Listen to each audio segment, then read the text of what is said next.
Hi, welcome to FinFlow Studio tutorial. In this video, I'll show you how to set up and use your pet tracker spreadsheet in most practical way. First, we protect the cells that contain formulas to prevent from being accidentally edited, which could affect how it works. The colored cells contain formulas. You should only enter data in the white cells. So if you see this message, it means that you're not supposed to touch it. Simply cancel or press X. This is color-coded so that it is easy to remember and simple to use.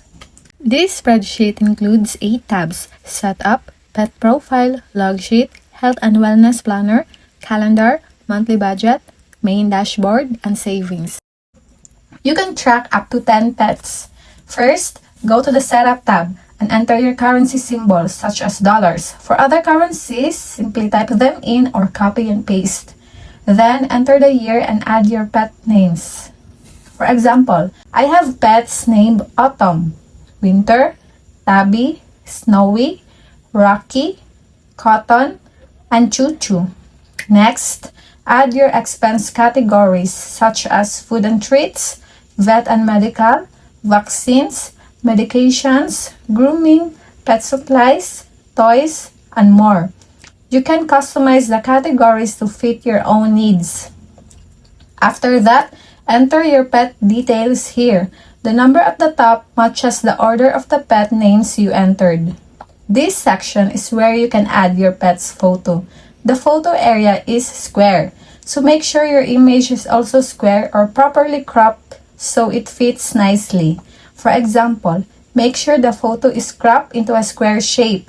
Choose the square crop option so it fits the photo box correctly, like this. To add a photo, click the cell, go to Insert, choose Image, then select Insert Image in Cell. Make sure to choose in cell, not over cells. After that, fill in your pet's information such as breed, gender, birthday or age, weight, microchip ID, vet, insurance provider, and fixed status. You can choose from options like spayed, neutered, not sure, not applicable, or no. Repeat the same steps for each pet profile until all pet details are complete. Next is the Pet Profile tab. This section shows the details for each pet. After entering your information in the other tabs, you can come back here to view each pet's profile and summary. So first, let's go through the other tabs and come back here later. Next is the Log Sheet tab. This is where you input all of your transactions. For example, on January 1, you spent $100 on food. Choose the expense category, which is food and treats, then select which pet the purchase is for. If the expense is for all pets and should be shared equally, choose all. The spreadsheet will automatically divide the amount across each pet. You can also add a description if you want. For another example, on January 2, you spent $50 on grooming for Autumn only. Select grooming as the category and choose Autumn as the pet. Continue entering each transaction you make and always make sure to include the date. Next is the Health and Wellness Planner. This tab is where you can track each pet's vaccines, medications, and wellness activities. This section is for Autumn. To view the other pets, simply scroll down. Each pet is arranged in order based on the pet names from Setup tab you entered. First, in the vaccine section, enter the vaccine types such as rabies. Then add the date given, next due date, vet or clinic name, and any notes. For example, you can add a note like, avoid bathing for 7 days after treatment. Continue filling the section for any other vaccines. Next is the Wellness Activities section. You can track such as vet visits, insurance renewal, grooming, bath, nail trims, dental care, exercise, training, flea and tick prevention, and deworming. Simply enter the last completed date, next due date, and add any notes. Once an activity is completed, you can delete the old date and enter the new one to update the tracker. Next is the medication log. Enter the medication name, then add the dosage, frequency, start date, end date, refill due date, and notes such as take with meal. The reminder section at the top updates automatically, so you do not need to enter anything here. If you have more than one pet, scroll down and continue filling in each pet's health details. Next, let's go back to the Pet Profile tab. This tab is fully automated, so you do not need to enter anything here. Use the drop-down to choose which pet profile you want to view. For example, I want to view Choo Choo's details. Once selected, you will see Choo Choo's pet details and upcoming reminders. You will also view Choo Choo's actual monthly spending from January to December, along with the total amount, with a graph here to make it easy to compare monthly spending at a glance. On the right, you will see Choo Choo's top 8 annual spending categories. For example, Choo Choo's highest spending category is dental care. Below that, you can view the actual annual expenses by category along with a pie chart for an easy visual comparison. You can also see Choo Choo's total expenses in the center. Next is the calendar tab. This tab is simple to use.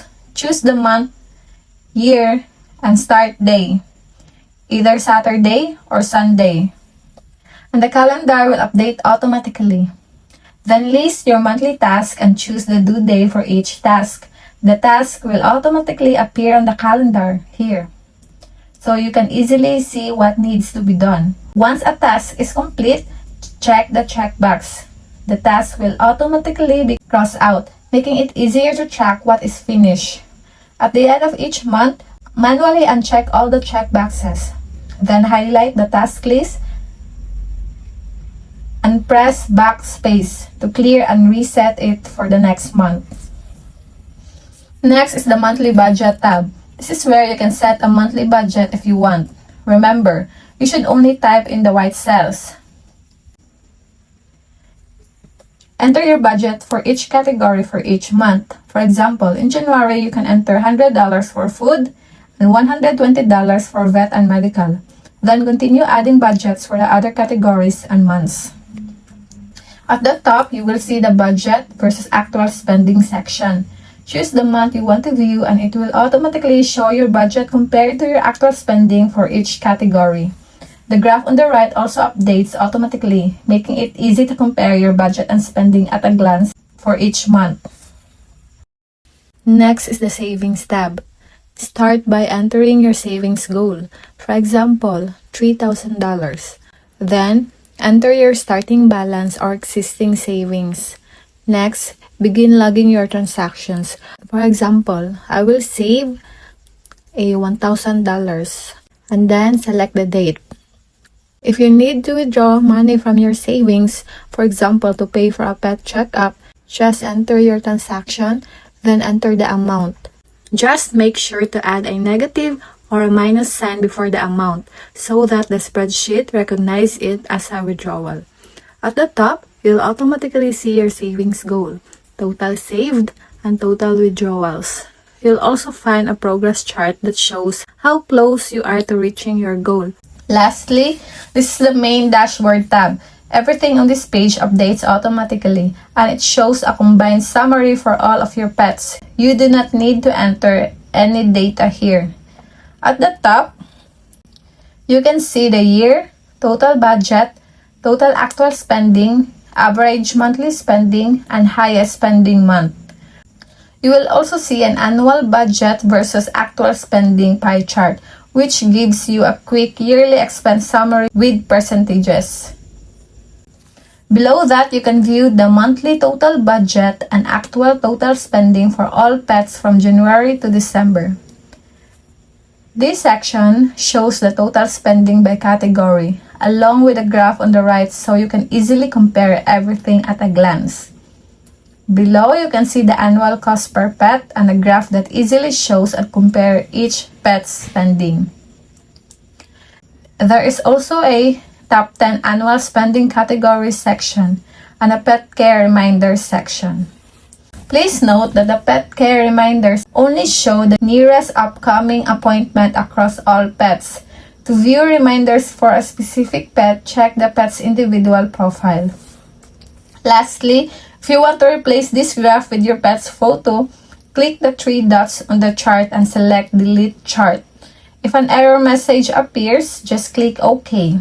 Then click the cell, go to the Insert, choose Image and select Insert Image in Cell. Make sure to choose in cell, not over cells.